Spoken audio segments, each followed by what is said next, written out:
Good morning, everybody. We're giving everybody a minute to log in before Joe starts, so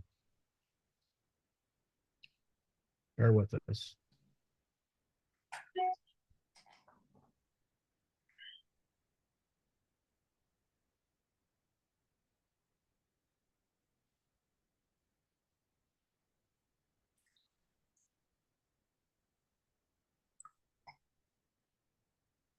Okay, good morning.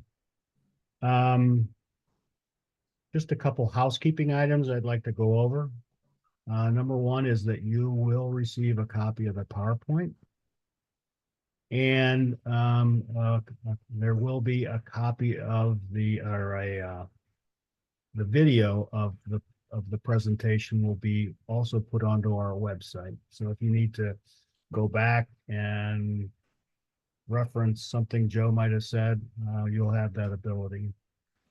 Um, we'll try to answer, it's a pretty large group, so we'll be monitoring Q&A and the questions on our screens, and we'll try to work them in. If not, we'll get them at the end. So with that, my name is Ed Cook, and I am a Canton SCORE mentor. I've been a mentor for 10 years here.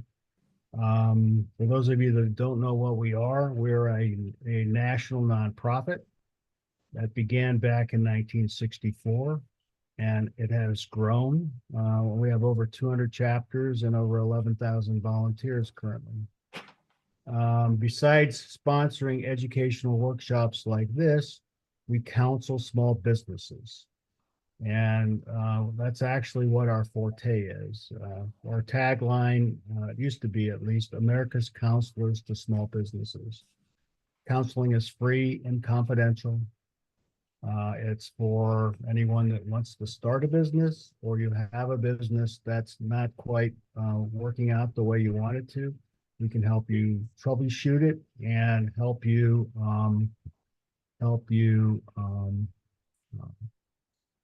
correct what the problems are. So locally, we have about 47 counselors, and they each have a very unique business skill set. So depending upon what area of your business you're struggling in, we would bring in the appropriate counselors to help take kind of a surgical approach to your problem. Our office currently is located in the Jackson Township Administrative Building in Jackson Township, but that is going to be changing. We're going to be moving. We're in the middle of an evaluation process right now. But the information that you see on your screen is the best way to get hold of us. We can meet in person. We can meet over with emails, over the phone, and where and what time is kind of, you try to find that sweet spot that's good for the counselors and the client. So with that, I'm going to turn it over to Joe. Joe, it's all yours. Thank you, Ed, and good morning, everybody. And I just like to say I'm absolutely delighted to see that so many of you are joining in here because we want to make this as interactive as possible. So do put your thinking caps on. And as we go throughout here, questions that you have, comments, put them in the chat and Ed will relay them to me. And I will either take care of them on the spot, or if I'm going to be talking about it later, I'll get to it later. Okay, so let's get started, okay, about presentations itself. So what are we going to learn in this next slide? Well, some of the key things will be why to present and how to present, which starts off with an attention getting opening. Well, what does that mean? Well, what are some key ideas? What's a memorable closing? Well, there's the big thing right there. And we'll be talking about these things as we go throughout right here. So let's go into when do we present in the next slide. Well, when do we present? Well, we're doing it almost constantly. Sometimes people will look at this and say, well, I don't stand in front of giant audiences and make presentations using flip charts and graphs and everything else. Some of you do, some of us don't. However, all day, every day, we're doing it. Every time that we are in a conversation with anybody, uh, then what we are doing is presenting. What's that mean? Well, it means that we all have ideas and we like to express our ideas, don't we? We sure do. Okay, so what are some of these things and what are some of these times when it happens? Sometimes we are physically at the front of a stage, but more often for almost all of us, it may be that we're just in front of our computers and we're communicating back and forth just like we are on Zoom right now. Or it could also be that we're on the phone. And every time that we're on the phone, we have a chance to present our ideas. And sometimes it's just going to be face to face all day long, every day, right? Wherever we are, we're in communications with others. If it's not on the phone, if it's not on the computer, if it's not standing up front, then we are meeting face to face. So let's talk about how we're going to be able to do this. In our next slide, the first thing we're going to do, and here it makes it look like you're at the front of a room, but it could be anywhere, just when you are meeting with a person, a group of persons, or a humongous room full of people, you want to make sure that you are ready to be able to present. So, in order to be able to do that, we'll go back to one of our original questions was, why to present? Well, hopefully we've thought this out in advance, especially if it's going to be something formal, as what's the purpose of this? And to do this, we need to be able to look at the potential audience right here. Nothing can be worse than to have a presentation that is made that's designed for a certain type of audience, and you give one that's totally different from what they're expecting, and then it can be a flop. So before you ever make this presentation in whatever form, make sure you think about it. Who is our audience, and why do we want to be able to make a presentation to them? Now, how do you go about doing that? Well, the biggest thing is right off the bat to get an attention getting opening right there. What is it you're going to do that's going to capture their attention so that they want to listen to you all the way through? So quite often that we see daily on emails or just on the news, to get attention, people will put something out there that is quite controversial, or it might be complete opposite of what the things are that we normally do. So that why would they want to listen to you? Okay, maybe there's a benefit to them, or maybe there's a statement that's being made that you would like to contradict and get your 2 cents worth in. So you want to be able to do that, okay? So you got to be thinking about what are the particular ideas on why you want to do this, which is what you're going to present during your presentation. And then you'll follow it up with a memorable closing. So if this is something that you're going to be preparing in advance, you want to be able to think of these 3 parts of it right here. That attention getting statement, whatever it happens to be. What is the main part of your message that you're going to talk about? And when you're all done, how do you make a memorable closing? What are you going to leave them with so that they remember you afterwards and want to think about that? So In our next one, what's the purpose? What are the purposes for which we're doing this? Well, as you'll find, there are four main purposes in presenting. The first one is to inform, to tell the other person or persons what it is, or how do you do it?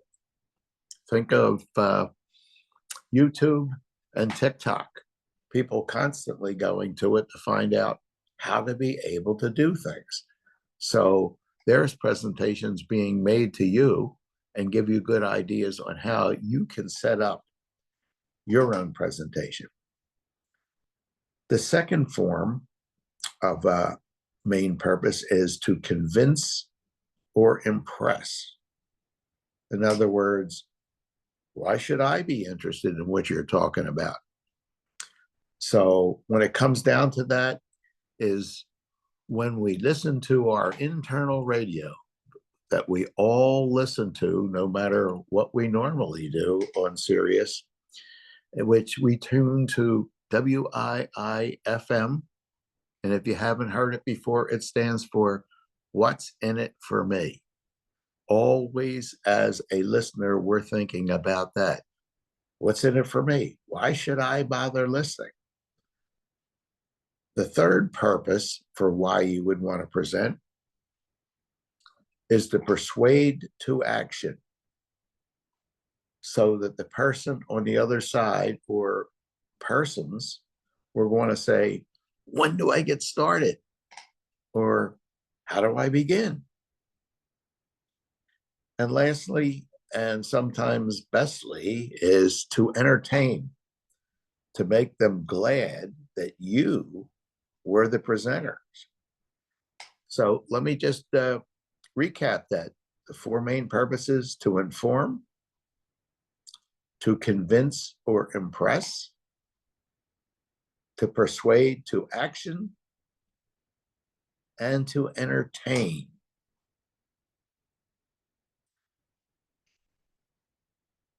Okay, let's go to our next slide. So that while we're thinking about this and preparing for it, we've got to think about, what is the message? What are you trying to tell the other person or audience? Is it clear? Is it in language that they understand?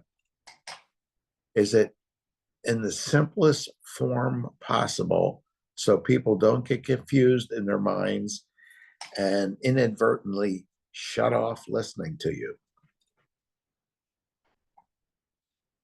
And secondly, you have to be able to keep that in mind while your presentation is going on, and being able to look for the signs from the other person that they're getting what the message is, or will they be turning off by giving signals that they're either listening or not. And we'll be talking about that a little bit further here.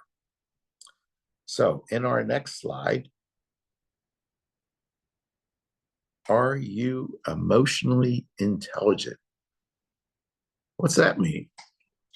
Well, emotional intelligence is the individual's ability to identify, evaluate, control, and express their emotions. People with a high EQ, emotional quotient, make great leaders, but also great team members, because of their ability to understand, empathize, and connect with people around them. And incidentally, the key word there was empathize, which means you feel with them, as opposed to sympathy, which is feeling sorry for them, which is not what we're looking for. IQ is a score that's derived from several standardized tests, if you haven't taken any yet, designed to assess a person's intelligence, designed to determine academic capabilities. That's IQ. EQ, on the other hand, is a better indicator of success in the workplace. It's used to be able to identify leaders, good team players, and people who work best by themselves. And doing that in advance can help in the hiring process, in the promoting process, and also in the team building process. So the more that leaders know about this, the better the chance is that they're going to find just the right fit for each of those different situations.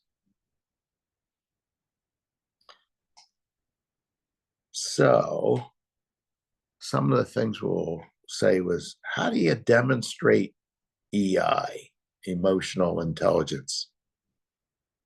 Well, some of the key things is integrity through telling the truth about what your subject is, by demonstrating that you have very good business knowledge, by being honest,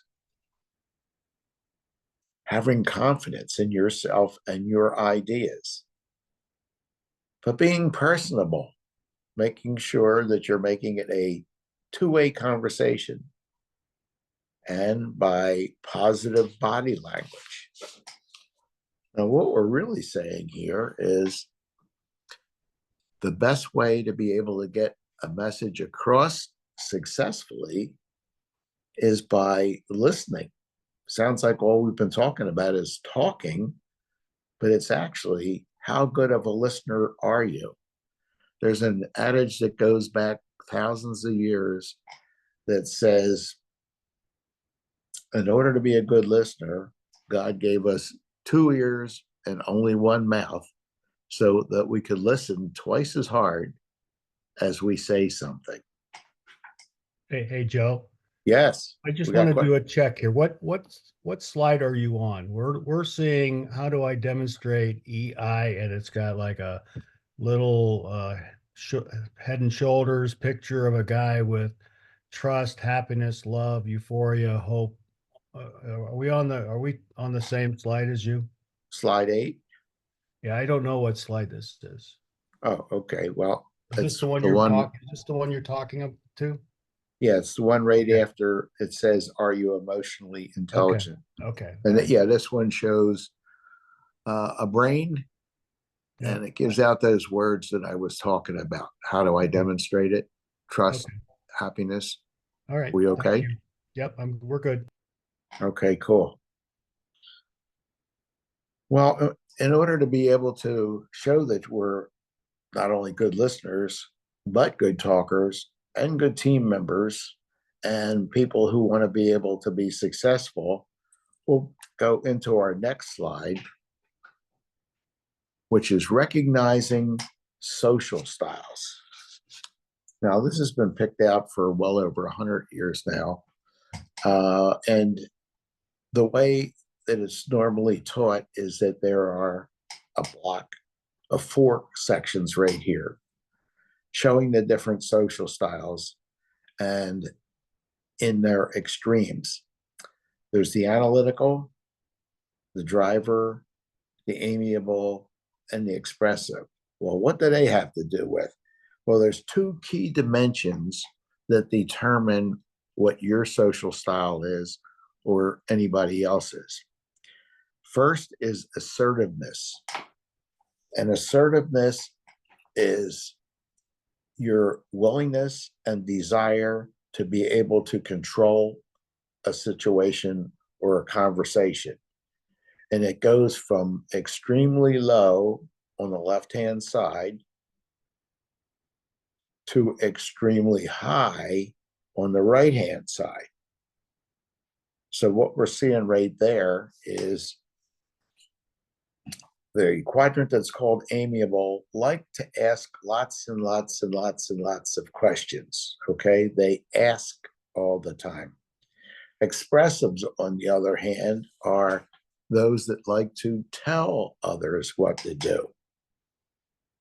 And in the upper quadrants, it's the same thing.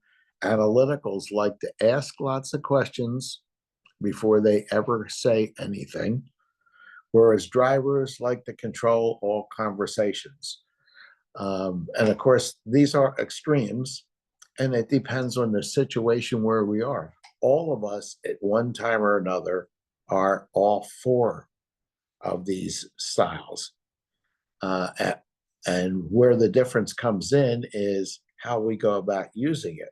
Well, the second uh, part of this whole thing is what's called responsiveness. And that schedule or scale would go from the bottom. Responsiveness meaning how quick are you to be able to react to something. Those that would be very slow to react would be low on the responsiveness scale, and those that would be high would be very high on that scale. So what we're really looking at with this responsiveness and assertiveness, once again, is how well you ask or tell and how much you respond to individual situations. Now, what can really help all of us with this is some of the strengths and weaknesses of each of the styles. So let's start with the analytical up in the left-hand corner. This is a person who is very ask-oriented. That's why you quite often see people like scientists, engineers, et cetera, who has a high curiosity level in life. And so they ask lots of questions before they talk about it. Okay. The analytical's main strengths are that they are industrious, persistent, serious, exacting, and orderly. And that's why you would find that scientists and engineers, amongst many others, would typically fit into that social style. At the bottom, in the amiable, on the other hand, excuse me, let me go back to the analytical. The weaknesses, they can tend to be very critical of others, indecisive. They're constantly weighing all the different options, and it's very difficult to get them to make a decision. They are stuffy sometimes, picky, and moralistic. So you can start to see the strengths and weaknesses of some of your friends that are like that. And some of these will be you too, so you'll be able to think where you are.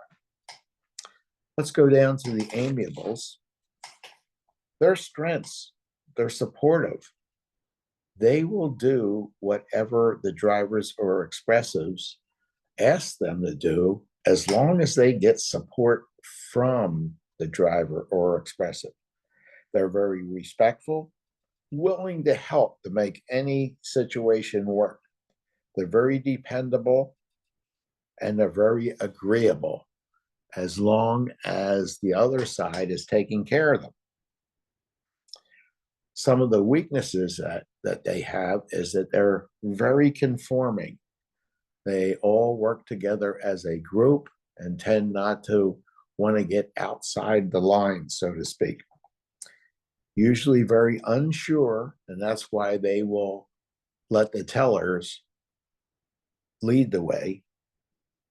Pliable, which means they're very easy to take control of them all, to turn them into, in the worst cases, a cult, and they become very dependent on the leaders if the leaders happen to be drivers or expressive. And quite often, especially in conversations with tellers, they tend to be very awkward. Let's go to the right-hand side there with the driver. Hold on a second. Go ahead. You got questions? We lost the PowerPoint. Okay. And Gwen. Vera, are you still there? Yes, I'm here. Can you share your screen? Sure, let me pull it up. Sorry about that, gang.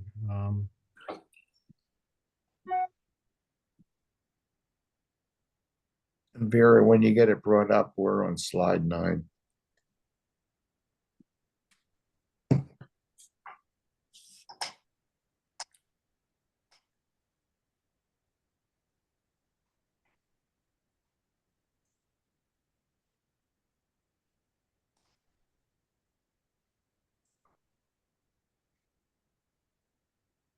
How's Okay. that?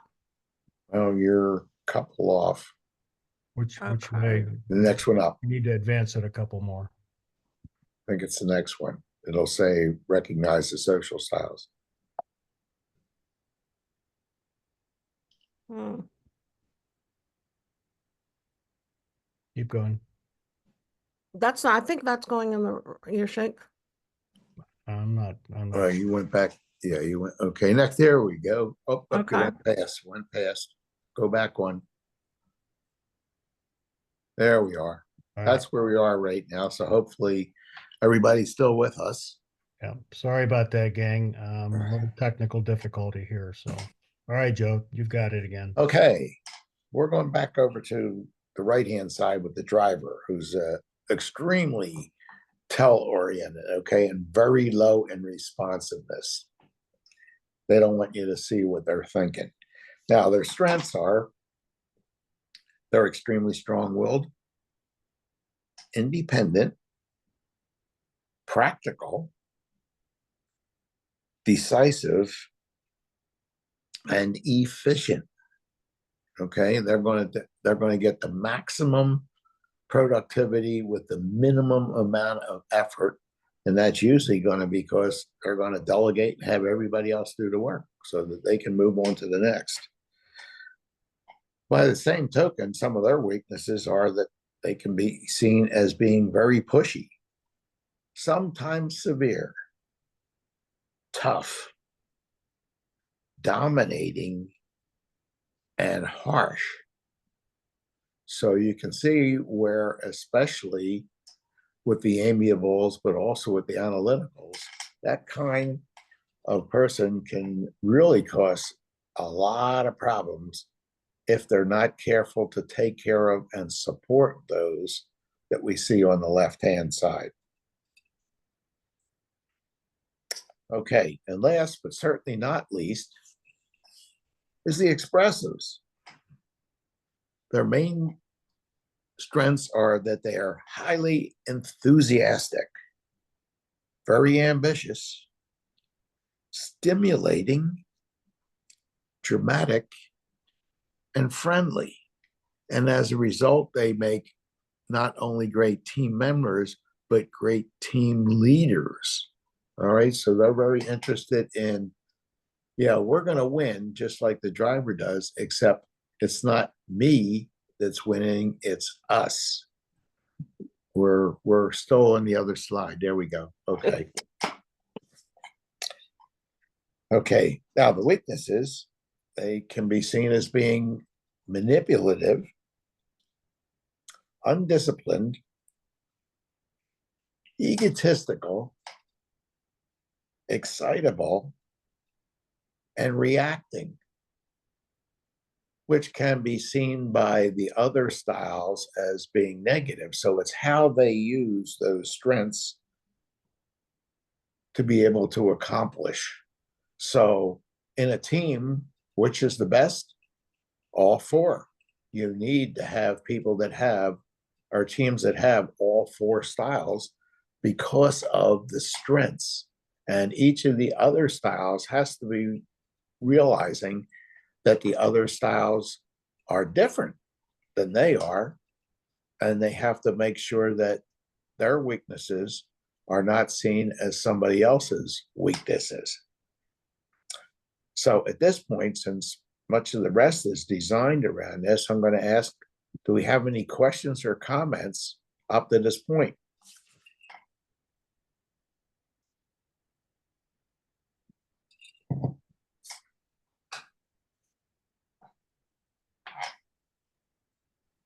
Nothing as of right now, Joe. So yeah, okay, this is usually the point that we get flooded with them. So if we get some that come back up a little bit later, that'll be fine. So let's go ahead on to our next slide, talking about how you can recognize what's going on with the other person. Interestingly enough,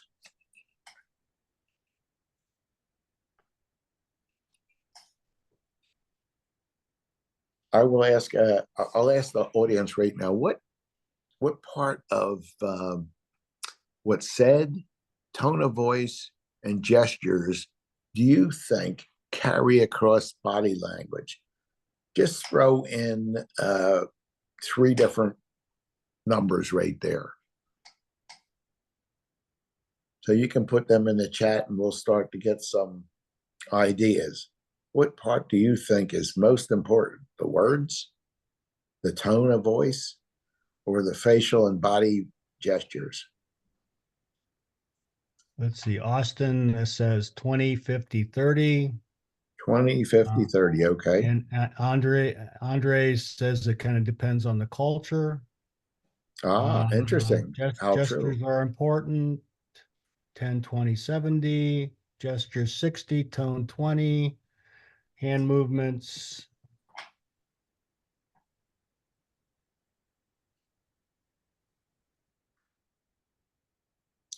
Yeah, What's the hand right mode. answer? What's the right answer, Joe? Is that all we've got so far? Let's see. I'm gonna say some of all of those. Well, that's very true.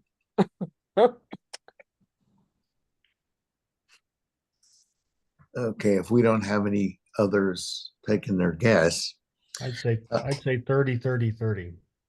okay, and the other 33 10 and a would be third, what? 33 and a third, and 33 and a third. Okay, it's interesting, and you did notice that with the guesses right there, it's all across the board, and that's on the way that we just quickly think about it, or maybe even the way that we currently discuss things with other people. Now, Gallup organization has been following these along with a number of the other things that we're talking about in here for well over 100 years right now. Every 10 years, they'll do a survey and then they come back and they find out what people say.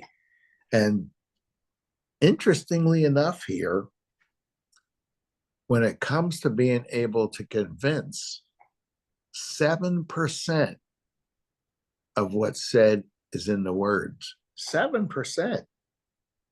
You know, a lot of people think that's everything. 38% is in tone of voice. You know, whether somebody is yelling or very subtle or whatever, okay? Those are the kind of things that we can be looking for.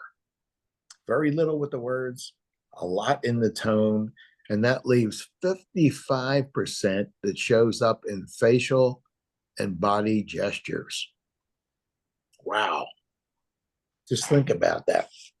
If you really want to be able to tell what's in somebody else's mind, look for the facial and body gestures, and then the tone of voice, and lastly, the words. And a good comment was made before about depends on the culture. And this is true. This is largely, I'd say, the Western culture. In Eastern cultures, quite often, what's going on in people's minds is hidden behind a lack of expressions. So, but for most of us every day, very little with the words, a lot has to do with the tone of voice, and even more with the facial and body gestures. So one other thing that's important with that in mind, think about it, almost all of us are on the phone every day, and we may not be able to see who the person is on the other side. And if we're in a position where we have to be able to convince others of what we've got to say, and we can't see what their facial gestures are or body gestures are, we have to listen for their tone of voice. And then we generally have to pick up and be even more of what is missing right there. So instead of just saying, hi, how are you today? You'd want to be a lot more enthusiastic about it so people can pick up on that and be listening on the other side. What is the tone of voice coming through? If you want them to be smiling, believe it or not, the best way to get them smiling is for you to smile. Even though they can't see it, they can sure hear it. And think about that. You could try that with yourself right now. Just smile and say something and see if it doesn't come across as a lot better than just a strict monotone. Okay, any other questions or comments? Hey, Joe, this is, Yes. there are a few statements, and it has to do with the culture of your audience that, it might differ. Latin America might be different than, the Eastern Bloc, or if you're talking to people in the United Kingdom. I mean, you have to, how, how broad does your approach need to be if you want to reach everyone? Well, in particular, I was talking about, for the most part, Americans with Americans, and you just came up with some good examples right there. For instance, if you go down into Latin America and South America, people tend to be extreme when it comes to facial and body gestures. And they could tend to be, when they're talking back and forth, also to be very loud. So they're constantly using facial and body gestures and tone of voice. If you go over to Great Britain, for instance, they tend to be a lot more stern and hide their emotions so that it's harder to tell exactly what it is, because they are going to give you that stiff upper lip.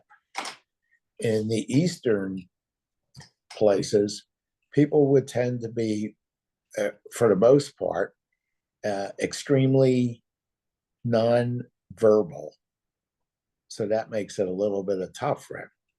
Now, what the research has shown has been that there is a correlation between where in relationship to the equator that you live.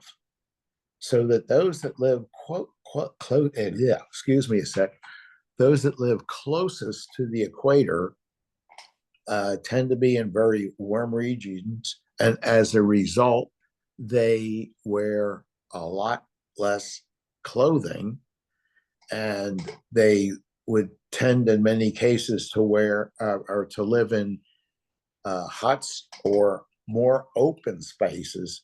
So in other words, everybody can see everything about you. There's nothing to be hidden, and therefore they tend to be a lot more open about everything.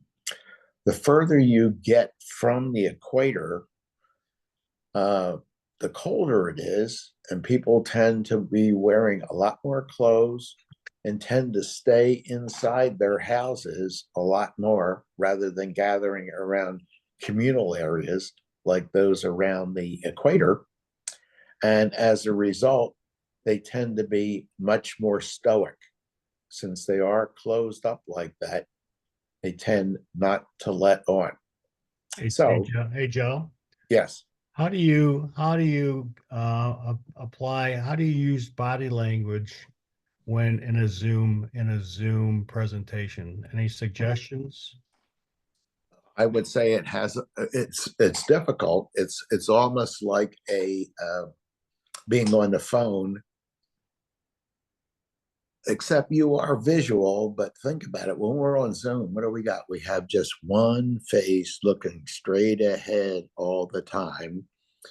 And often the easiest way to be able to pick up all this is who all is on that Zoom call. If you've got all those little pictures of everybody, you can catch who seems to be listening intently, who tends to be on their phone looking up their email, how many are looking questioningly, how many look like they're going to get off and get back on.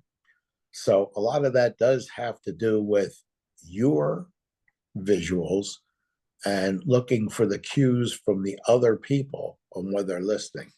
If it's one-on-one, not so bad. You can see what's going on. If it's a whole group, you have to be able to measure the temperature of the room, just like you would if you were addressing an entire audience. You have to be aware of Did you pick the right subject? Are you coming across as being interesting enough for them to listen to you? Or do you see people falling asleep, nodding off, looking at their phone, doing whatever? So it's about the same thing. And of course, in today's culture, which is global, it makes it that much tougher because everybody's on the phone all the time. It may be that it's in Zoom or Skype, but it could also be in FaceTime, or several of the other smaller functions right there. So really good question right there. It's tough, but it's all the more reason when you're presenting that you're aware of your own tone of voice and your facial and body gestures and how it's being received by the other side by looking at their picture. Excellent question. Anything more on that, Ed? Gender, does gender play a role? Gender probably plays more of a role in situations where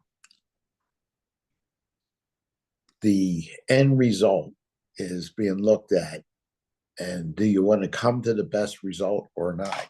And of course, you can pick these things out. We could go back 50 years ago, and it certainly would have made more a difference when in team meetings, so to speak, the boss was a guy and he held the attention, and the women were supposed to be pretty quiet, except to agree that, yes, we'll do whatever you want. In other words, that the majority would have come across as being amiable. Of course, it's a lot different today. Thank God for Me Too and whatever else. But I think it's still enough that people have to be aware of the other person and what they're thinking and the other gender, which can be greatly expressed by the tone of voice and the facial and body gestures. So that's a really good question right there. Get some good feedback right here, which is wonderful. Anything else on the body language? We're going to go into the next slide. Okay. Effective body language. Well, what is that? If you're trying to get across your point, even if you're an amiable and an analytical, it's important when you're dealing with expressives and drivers that you maintain an assertive posture, which means you tend to lean forward, whether you're sitting or standing. That is an assertive posture, leaning forward, because it shows that you're controlling the conversation at that point. Using power poses. Well, what's that mean? And we're going to see some examples shortly. Sitting back and with your arms crossed shows that, for the most part, initially anyhow, that your mind is closed. If you're having a stand-up meeting, after about 3 minutes, everybody's going to have their arms crossed because it's just uncomfortable. So it's where you are in the conversation with all that. Sitting back is more of a listening pose. Sitting forward is a dominant pose. And of course, this is constantly going back and forth between different people. So that's why we don't usually just sit ramrod straight and never move a bit. We're constantly moving when we're talking to people, whether we're sitting or standing or on the phone. So it depends. Are we at the point of being assertive, or are we listening for the next thing? Watching your hands. Okay, hands can be really good as far as being expressive and getting your point, having your hands out can be very, very effective if it's used as emphasis. If it's just waving in the air, people will just be looking to count how many times you're doing your wave. You need to be able to pay attention to your own face. Are you coming across as being serious? Are you coming across as being enthusiastic about this? Are your eyes on the other people? Is your voice and the tone attuned to where you should be with all this? Are you maintaining eye contact? And incidentally, that in itself is a whole seminar on maintaining eye contact. You do want to be in contact with the other person or persons, and you want to take in the entire team. So what's important is if it's one-on-one, you look at that person, but you don't want to hold a stare because that can be extremely intimidating. So you can blink, you can look aside just a little bit, but get back to looking at that person. If you have a whole team, you want to make sure that you spend a couple of seconds of eye contact with each and every person in the team. And one of the key things is being able to mirror other person's language, especially if there's something that is uncomfortable or somebody is irritated or something else like that. Our natural tendency would be to fight back. But in fact, what we can do is mirror what they're doing, but in a lesser degree. So if somebody were to throw their arms up in the air and start screaming, we would raise our voice just a tone under where they are and bring our arms to where they are and bring them down to our side as quickly as we can. That will tend to bring the situation under control. If the other person looks like they're very happy, you want to be able to do the same thing. Make sure your face looks happy. Make sure your tone of voice sounds happy. Make sure that your hands and facial gestures are really getting across the point that, yeah, you're happy to be sharing in their happiness. Okay, any other questions right now? Comments? That would be no right now. Okay, let's go on to the next one. And there's some cameos right there of different styles. So you can see a lot of what's going on right there. And I'll let you look them over, and anybody make comments on what do you think's going on in those different situations right there.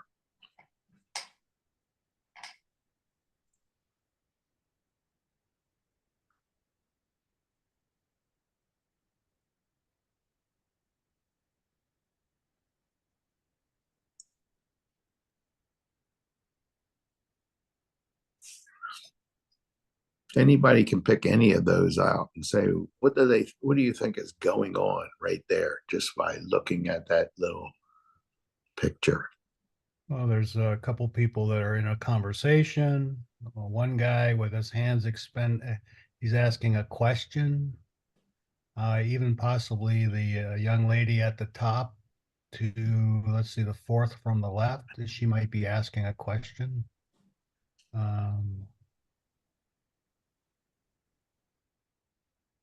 Yeah. How about the woman at the who's in the number 2 position up the top? With the hands on the hips? Yep.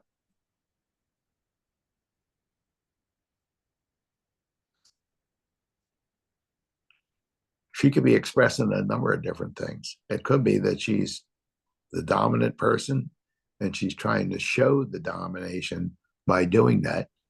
It could also mean, depending on who she was dealing with, that she's frustrated with what's going on and she's going to let you know there.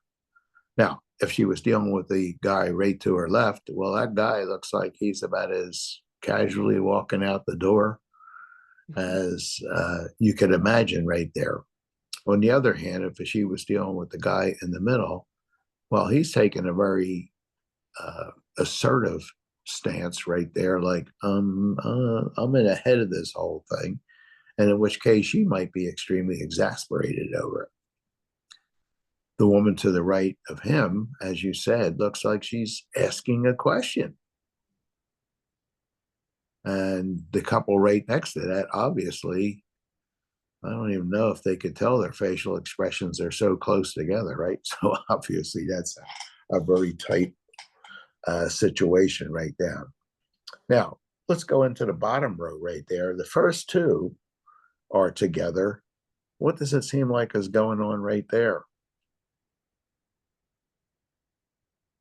Looks like she's expressing herself and he's just kind of standing there and maybe listening, maybe a little defensive. I don't know.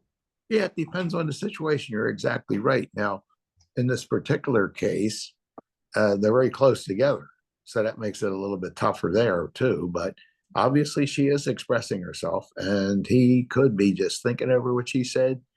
But you'll notice that she's leaning forward and he's leaning back. Yeah. So that may be a little bit, as you say, defensive.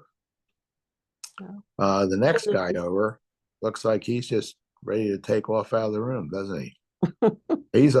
He's already gone. He's not listening to anything's being said. And the guy to the right of him,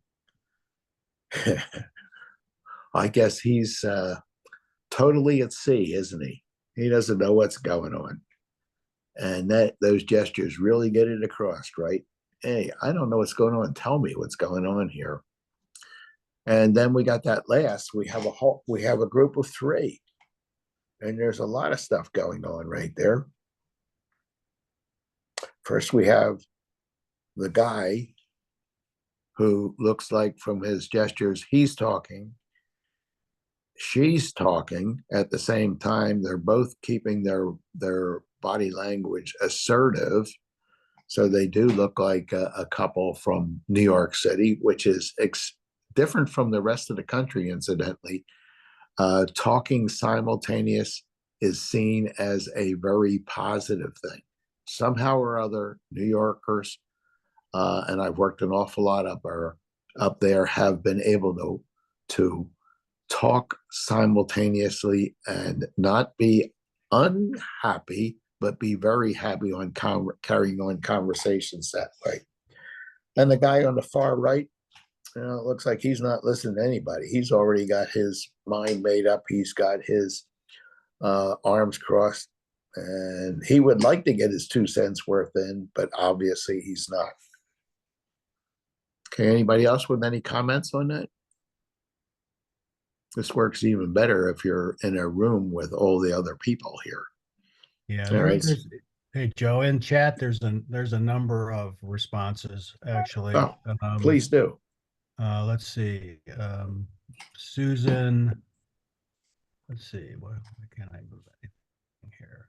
Number 10 is a social meeting. Bottom second to the end is expressing I don't know. Number 3 is an assertive position. Then there's someone in a deep conversation, and some of them are like, you can tell they're very opinionated and how they feel. Opinionated, how well put that is, yes. Yeah, yeah. Someone is waiting or concerned. Number 7 is avoiding. Number 10 is the social meeting. Right. So, yeah. Okay. Good comment, Susan. Do we have more, Ed? No, Joe, that's it. Okay, cool. Well, let's go on to our next slide. How about putting it all together? How are we going to take all this information about social styles and emotional intelligence and recognizing the difference between the words that are used, the tone of voice, and the gestures, and make this successful for whatever we're doing right here? So we will go to the next slide. Okay. Well, the first step that can get across, and this is the friendly greeting. In other words, when you may be meeting somebody for the first time, you may be in this conversation for the first time with a person that you're very familiar with. And so you want to make it a comfortable situation for the other person. How do you do that? Well, it always starts with one thing, a smile. And it has to be a genuine smile. If it looks like it's phony, people will pick up on it right away. But you have to look like you're really happy to be in this conversation. They may even be an antagonist to you, but a smile can break down the resistance, especially if it's sincere. Something that goes back a long way and tends to be in or out is a handshake. It used to be 50 years ago that when men would meet, they would always shake hands, but they wouldn't shake hands with women. Now that has changed an awful lot, and quite often it's the woman who initiates the handshake. So why do you do it? Well, this goes back almost to Roman times, 2,000 years ago. The handshake was initiated when the leaders of different tribes would get together before a battle and they would shake hands.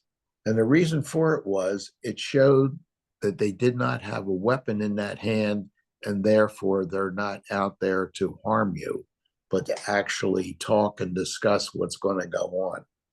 And so it went through different modifications all the way up until today. Anybody want to discuss about how you feel about handshakes in 2024?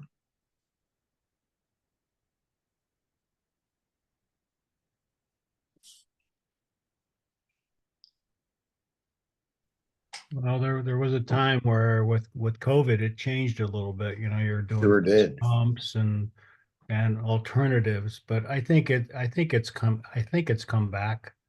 Um, um, in my opinion. Yeah, yeah. That's a very good point that we went from having no contact with a person to then doing fist bumps.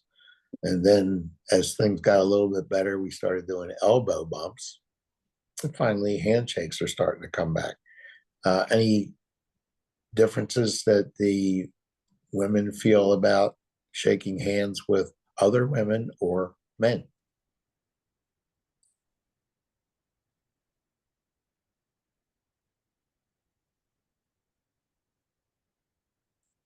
I don't see a problem. You shouldn't differentiate who you're dealing with. That's you should always offer your hand, I think. Well, I think that's the key thing right there, offering it, right? Does it have to be taken? Not necessarily, or the other person could respond with a fist bump or whatever. And then since you're going to be the initiator here, trying to make this successful, after you smile, offer your hand, and start with the introduction. That should be both parties. So you can say, "Hi, I'm Joe, and you are," so that you get both persons' names. I mean, if, for instance, you think about it, when you go in a restaurant, quite often the better servers will say, "Hi, I'm so and so, and I'm here to serve you." How often do they ever ask your name? So at the end of the meal, there's nothing. But on the other hand, if have you ever done it where you were in a restaurant and the person said, "Hey, I'm so and so, and I'm here to serve you," and you say, "Well, I'm Joe, and I'm very happy that you're serving us." That can pretty well amaze people. It makes things very friendly right there. And last but not least, this is a more, let's say, a more successful version of a lot of times you'd be in a store or something like that, and somebody say, "Can I help you?" Well, that's almost an insult because it means that you can't be helped. Much more appropriate is to say, "How can I help you?" And if you're making a presentation, you can say, "This is how I can help you." Okay, so it depends on where you are.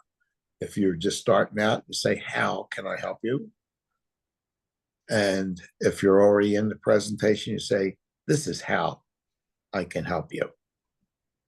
Okay, so let's go over to our next one. Now, what's very important, if you're going to be able to be successful, and if you're in a selling situation, and incidentally, selling doesn't just occur in a shop or a store or even online.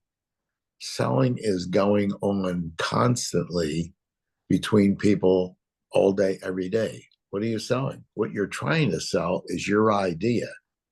If you have a product or service that you're trying to sell, then you want to get across how that you're going to be able to make this person's life better. Because keep in mind, as we said at the beginning, always in our forefront, if we're on the receiving end, is what's in it for me. And this is where it's important. After you've said, "How can I help you?" You could say, where can we do this? What can I help you with? Who is important for you? When do you want to do this? How do you want to do it? Why do you want to do it? There are open-ended questions and closed questions. Open-ended are where you ask people to tell you more about the situation or the problems that they're having so that they can just keep talking a lot. Closed questions are the ones where all you get is yes or no, or one word like that. Okay, sometimes that's good, but it's better to have a mix between open-ended and closed-ended questions. Now, there's also been an awful lot of research on this, and that is the success in selling of your ideas, your products or services based on questioning. Now, the more you know about the questioning process using open-ended or closed questions, and the more that you use, the more successful. So it's been consistently found for over 100 years now. Those who ask the fewest questions, and that tends to be the newest people in a position or in a sales position, tend to ask very few questions and then immediately go into their close. The most successful people tend to ask many questions, as much as you can, to try and get at the real source of the pain that the other side is feeling, so that you'll then be able to go back and customize your presentation in the ways that you're going to be able to help that person directly rather than just generically. So yeah, the most successful people by far are those who ask the most questions. The ones who ask the least questions are those who have the least success. And it doesn't have to be products or services. It can be just exchanging ideas. The more questions you ask, the more likely you are to make the other person feel good about dealing with you. Okay, so let's look at our next slide. A hierarchy of motivations, okay? And it all starts out with you being able to identify what are the functional needs that they have. What are the absolute basics that they need in order to be able to make this work? Then secondly is the wants, and it generally tends to be a physical benefit. After I've solved your basic questions, what are the other things you would want besides just what it's going to make you happy to start with? And then there's desire. Desire is emotional satisfaction. So once again, as being successful in doing this, you look first at how you can satisfy needs. And then when you've understood that, because you're going to go back later on and address those needs, you also want to know, well, if we could, what else would you want besides just the basics right here? And if all things were equal and you were able to have the best situation, what would you like to do? Or what would you like to have? What is that desire that you have? So it always works with that way. You start with the basic needs, go into their wants with your questions, and then get into the desires. Okay, so you can build up your list of questions. How many questions should you ask? You can never know, but the most successful people will generally be able to ask 25 to 30 questions within a 2-minute span. So it's not a matter of how quickly to get to it. Okay, let's go on from this in our next slide. Once you've found out what they need, what they want, and what do you think they would desire, you're getting ready to make your best recommendation. You want to make it personalized. That's why you ask so many questions. So you can say, based on what you told me that you would like, I recommend this product or service to best answer your needs. This is where your business knowledge comes into play. You want to emphasize the reasoning on why your product or service is superior, what makes it unique. And if all other things are being equal, if you have good product or service knowledge and you've asked lots of questions, there's one thing that's always unique that they can never get anywhere else in the world, and that's you. So that's why your knowledge comes in handy. Hey, Joe. Yes. Ken asked a really cool question is, can you share real life experiences? How many hundreds do you want right this minute? Yeah. I personally find that really draws people in is when you tell things about your experiences. It really draws the audience in my opinion.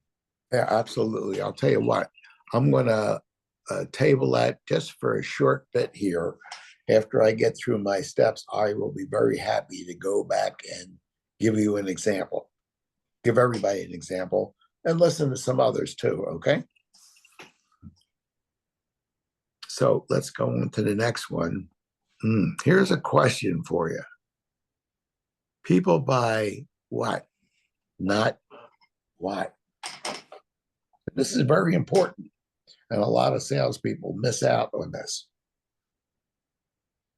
Somebody take a shot at what you think this is. People buy what, not what.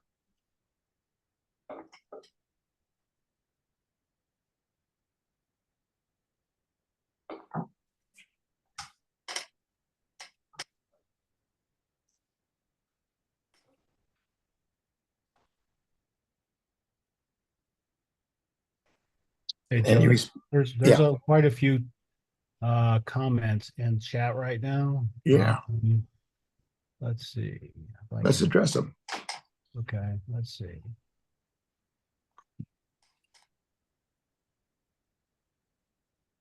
Does the Are we referring to the product versus the presentation? well, Andrea's asking, I have a question. Necessarily. Does a presentation different from industry to industry? I would think they probably, well, it kind of depends on what the title of the what you're trying to get across. Exactly. I'm kind of Why not? Claims, not solutions, personnel. Can you pull up the chats, Joe? No, Okay, okay. Ideas, not products. Well, a lot of good comments. People buy a presentation that reaches out and grabs them. Yeah, I agree with that, Joe. An idea, not the product.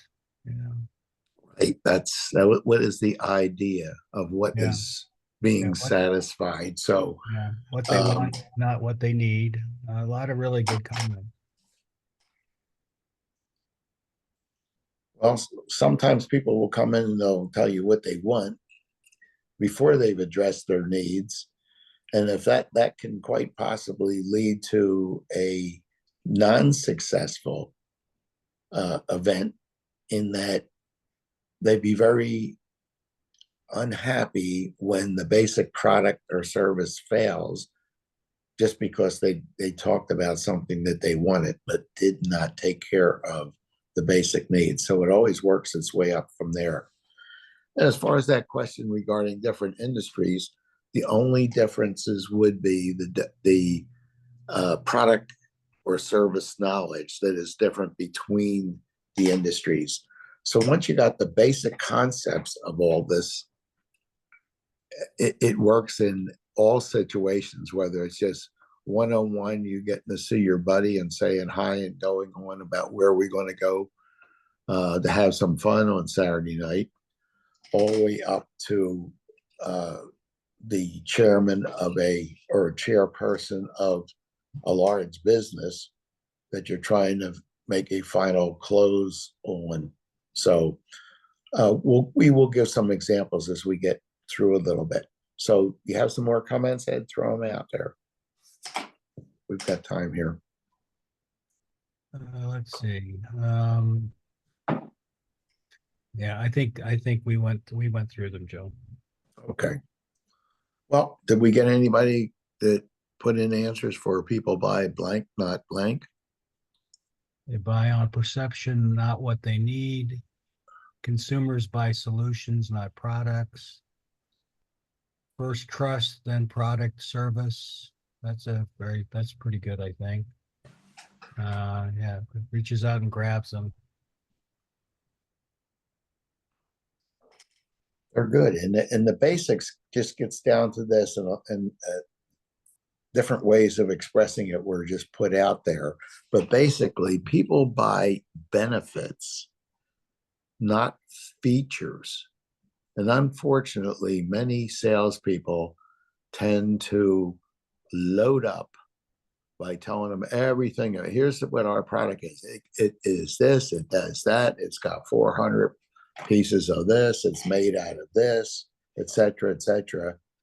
And the person on the other side is going, so what? That's the whole thing. When you give features first, the response in the mind of the other person is, so what? What's it going to do for me? That's what benefits are. Remember, it all goes back to WIIFM. What's in it for me? So, not what it's made of. You use that to back it up. So, let's see a little bit more about what we're talking about here, benefits and features. I think an easy way, and each of you can do this wherever you are, you can build your own, and this will help you. So, a good way of being able to remember what's the best way. We're on the next slide, incidentally. A little series of boxes right here, which is B stands for benefits, F stands for features, and Y stands for WHY. So you think about your product or service, what's in it for each person? And there may be lots and lots and lots of stuff, but they're not necessarily all the correct benefits for each person. That's why you ask many, many questions. You're going to be able to make your presentation and customize it to this person, giving them the benefits that your product or service offers. And then you follow it up with the features, which shows why it's unique. And then you describe what it is that those features do to give the benefit. So we always give the best benefits, followed by the appropriate features, and then explain the reason why. Most important is the fact that when you do this, when you've asked lots of questions and you make your presentation using this, it eliminates objections. So in other words, at the end of your presentation, if people are coming up with objections one way or the other, that means you didn't address it by enough questions or didn't customize it to them, because it eliminates objections because you're feeding back to them what they said that they needed, wanted, and desired. And when you're doing this, what's very important is that you under promise and over deliver. That's an important statement that I think all good salespeople understand. And it doesn't, that salesperson could be one engineer talking to another engineer. It could be a scientist explaining something to another one. So it doesn't mean that your physical title is seller. You're always a seller. Okay, everybody is. That's what this is about. So don't tell them too much that they don't need. Tell them what they do need, and then make sure that you give more than necessary. So always think of that. What are several different benefits of my product or service? What are the features that back up that particular benefit? And what's the reason why? So we'll be doing this and giving some examples.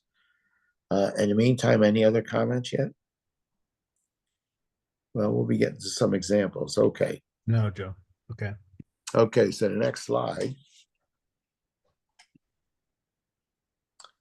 We're summing it all up here. So if you're making a formal presentation, you want to recap the purpose of the meeting.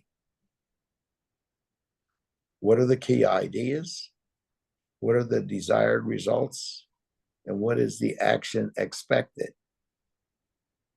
Or in the next slide, it's time to ask for the order, which means it should be pretty easy at this time. So by doing that, let me get some of your ways of asking for the order. Some people just call it a close, but in a really good presentation, the close has been done several steps back there. And it's just a matter, it all gets down to an either or. So this is the time that if you hadn't asked the correct questions and addressed it with the correct benefits, people are going to say, nah, that's too much. It costs too much.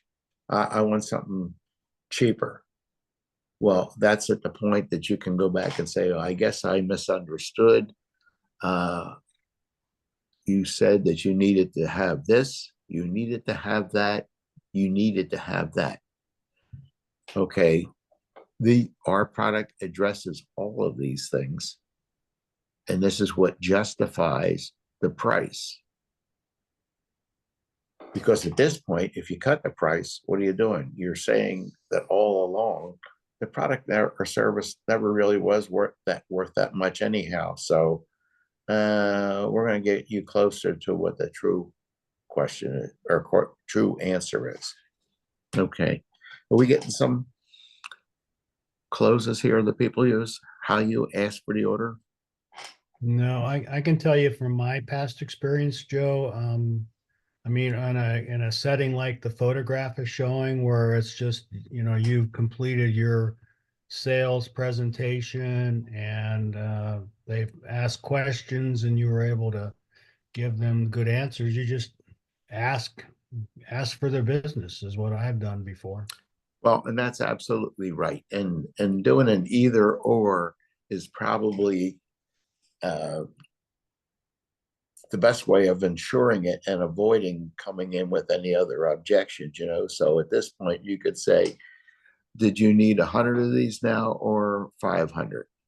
Did you need this on Tuesday or Wednesday? Will that be in black, white, or which color did you like? Yeah. Every one of them is just further defining that the sale's already been made. So some of you are asking for particular experiences. Okay. Among the many jobs that I've had, most of which were involved in selling. For many years, I was involved in selling tires and automotive service. So I'll take a suggestion, a particular example of somebody that would come in the front door of a store.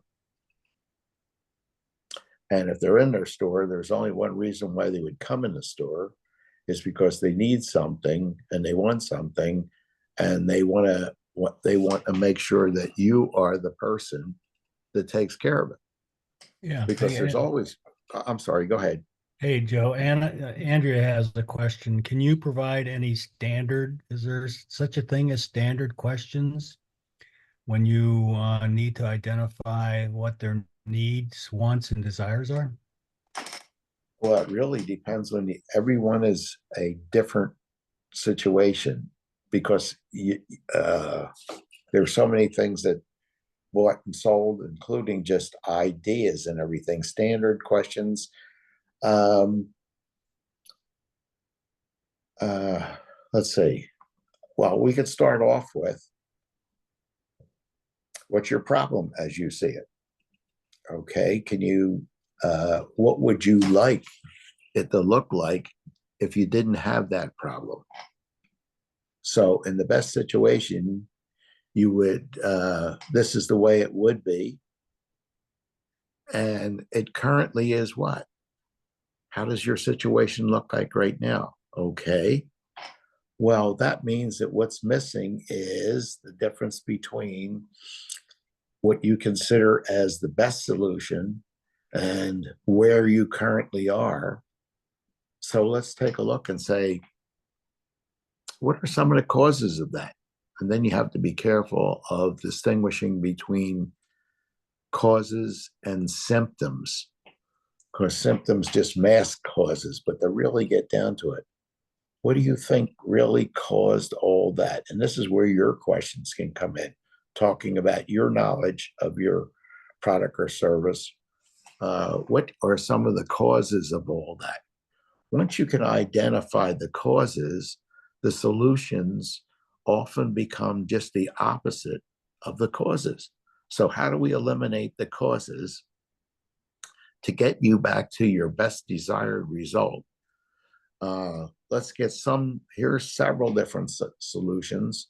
And then from that, you want to pick the best possible solution. And sometimes that is a combination of different possible solutions.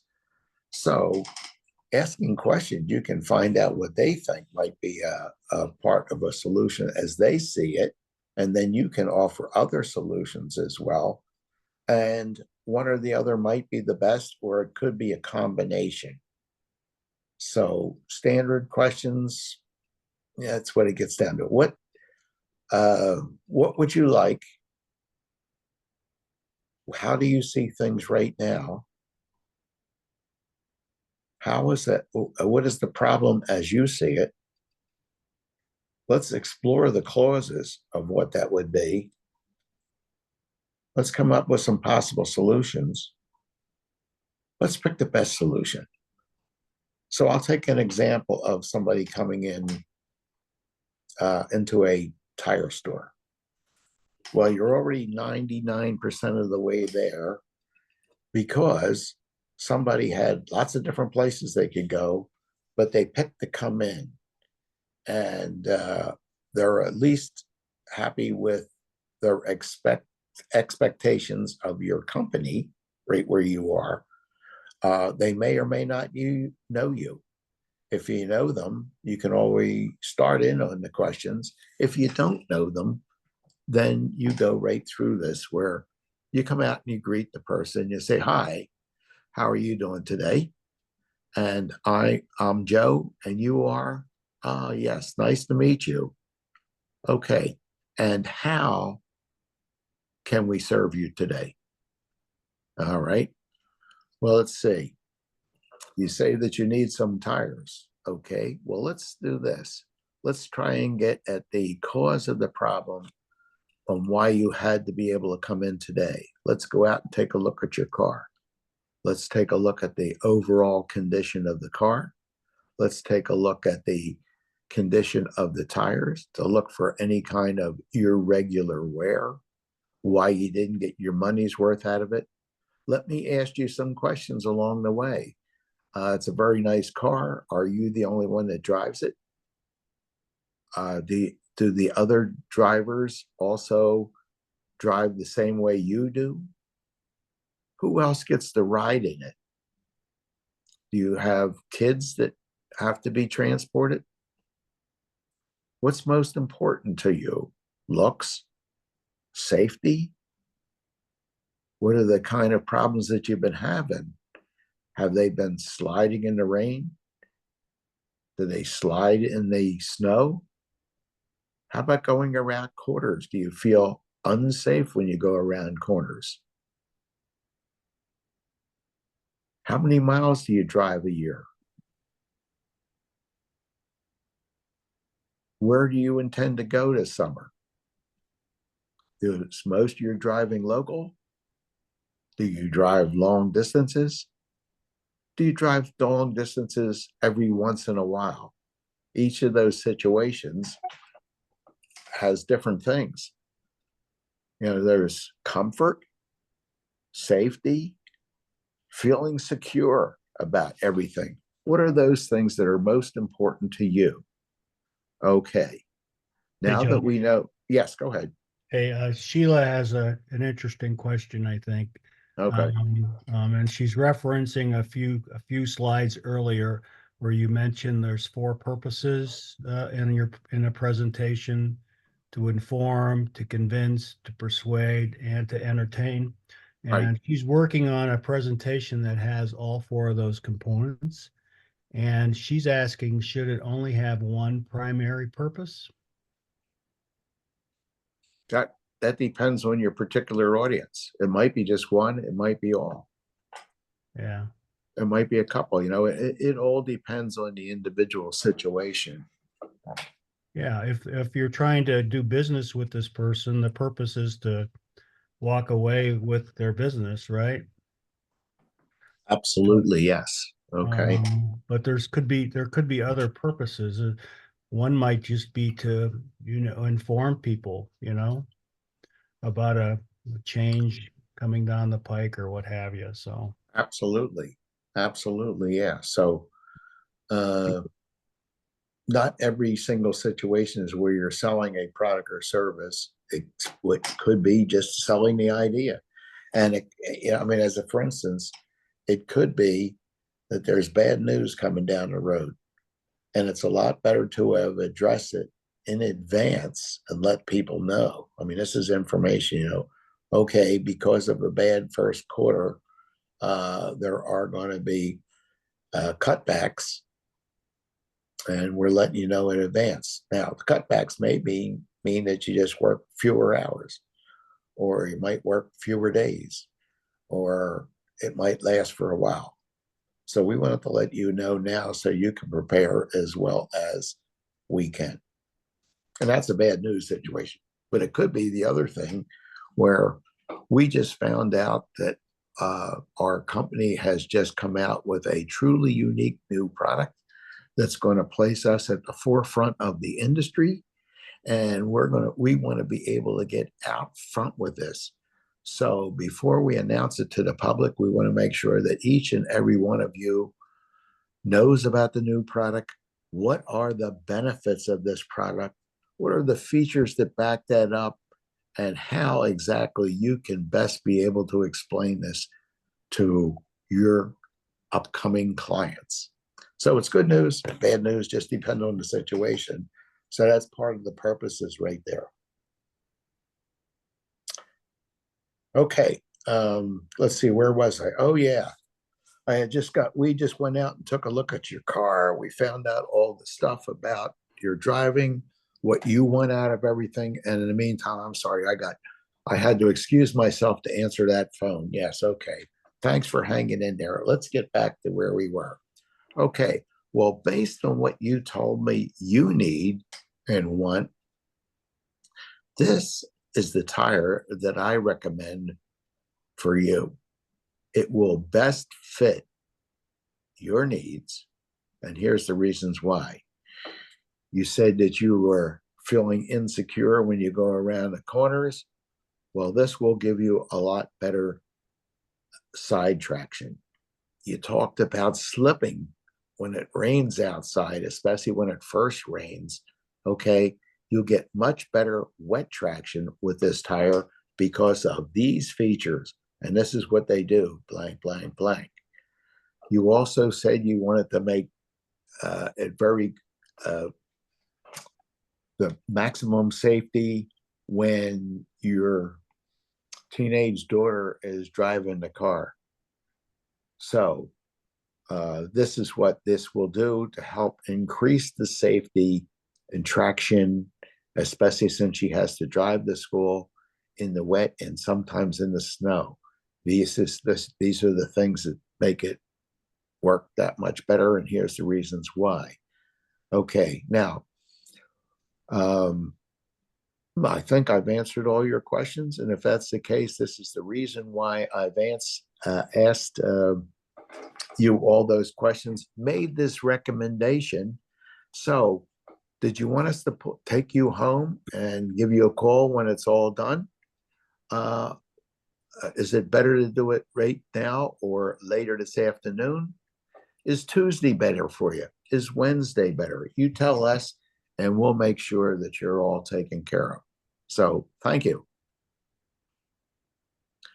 So there's a real life example. Hey, Joe. Yes. We have another interesting comment or question from Erica.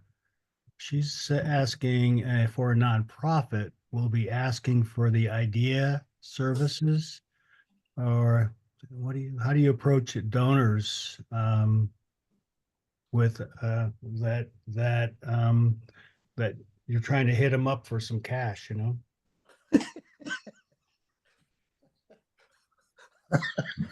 Interesting way of putting it, but it is what you do. Okay. Well, in that particular case, it's really the same thing, except instead of saying this is how we're going to help you individually, this is how your donation or your grant will help our community or this part of our community. This is what we do. This is what we need in order to be able to service this part of our community, and your donation is exactly what we need to be able to make it. I hope that helps, Erica. That's a quickie. That sounds yeah, what you're going to spend the money on, you know? Exactly. Yeah. The more you can explain how it helps the community, the less you have to ask too many follow-up questions. So then it gets down to asking this particular donor, how is it going to benefit this donor to be able to give the money to you? I mean, as a, for instance, when public radio has their never-ending campaigns for gaining money, they're always talking about, hey, you'll get to be able to continue to listen to these stations that you these stories that you want all the time, or these programs on TV that you love. We'll be able to continue to bring them on to you when we get X amount of donation from you. And in return, we'll give you a nice pair of socks. Mhm. Yeah, there could be some tax benefits to that you could sell to a nonprofit as well. Lori mentioned that. The ACTS or AXE? I'm sorry? Did you say ACTS or AXE? You said there'll be certain acts. Oh, certain, what am I trying to say here? There's some benefit for, there's a chance there could be a tax, TAX Oh, benefit. okay. Okay. Yeah, there's lots of different things there. And I'll mention this to Erica and the others that are out there who are in the nonprofit realm as well as those in the for-profit, that we have lots of good advisors here to be able to help out with those kind of set of questions that you have. So beyond today, you could just contact us, and we'll pick just the right mentors to be able to help you with that problem, whether it happens to be a one-time question, or if you need somebody to be able to help you through the life of your company. So don't hesitate. At the end of this all, give us a call. We'll be happy to help you with all these with more suggestions, because you're coming up with some really good questions.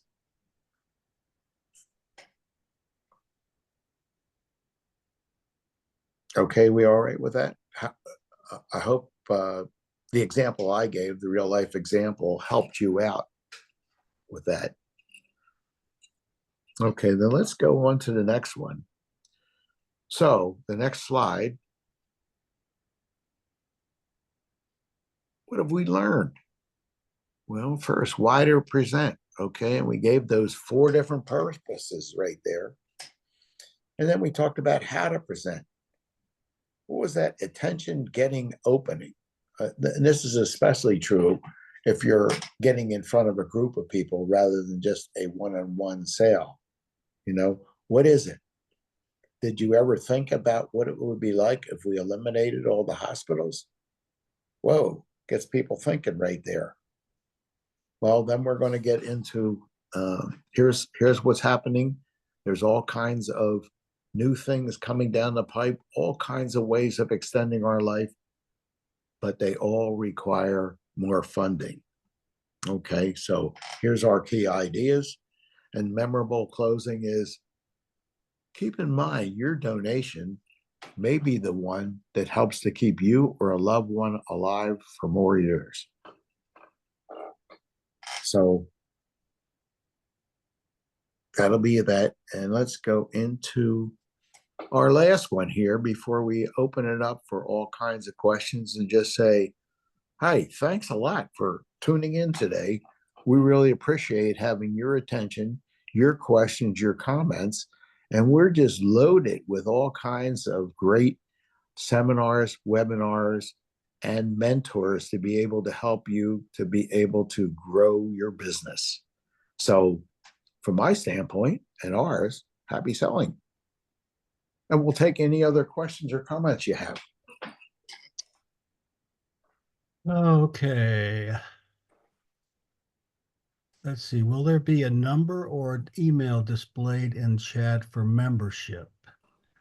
If you're looking to become a SCORE client, if that's what you're asking, Samara, it would be, let's see, score.org. You're looking for a mentor that could help you.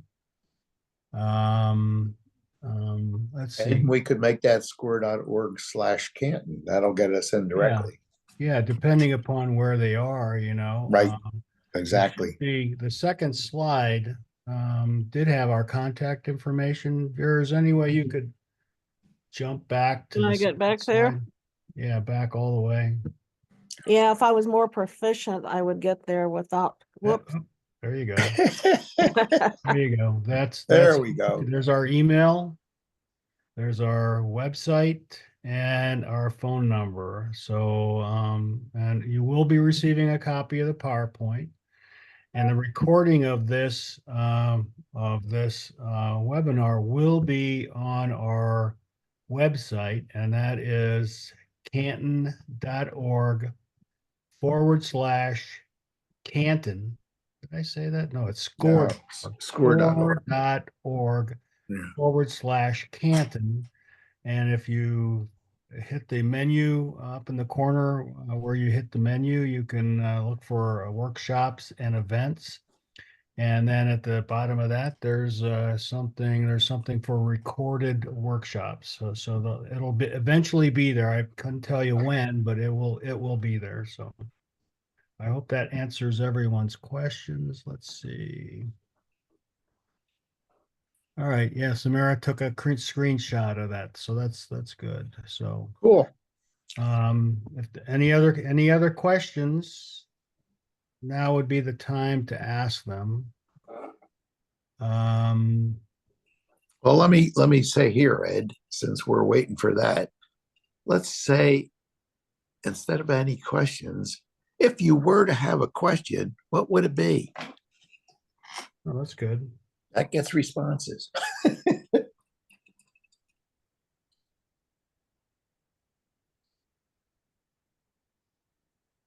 Okay.